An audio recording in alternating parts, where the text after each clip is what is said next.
Totoo ba o hindi na kapag kumain ng kamatis na kasama ang buto ay nakaka-appendix?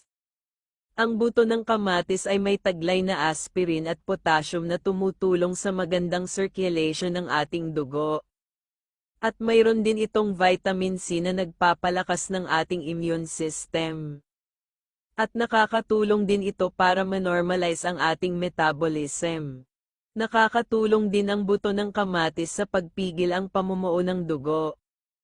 At mayroon din itong amino acid at mayaman sa dietary fiber at vitamin A na tumutulong para mapabilis ang pagtunaw ng ating mga kinakain. At nakakabawas din ito ng kulubat ng ating balat para ito ay maging makinis. At ito ay mayaman din sa lycopene at anti-cancer.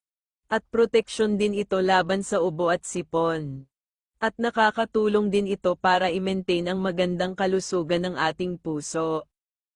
At nakakatulong din ito para maiwasan ang pagkakaroon ng diabetes at mayroon din itong riboflavin at anti-migraine na humaharang para hindi magkaroon ng migraine at maganda din ito sa mga babaeng buntis dahil mayroon itong folic acid at nakakatulong din ito para sa kalusugan ng ating buhok para mapigilan ang hair fall at nagpapaganda din ito sa maganda nating paningin at maiiwasan ang katarata.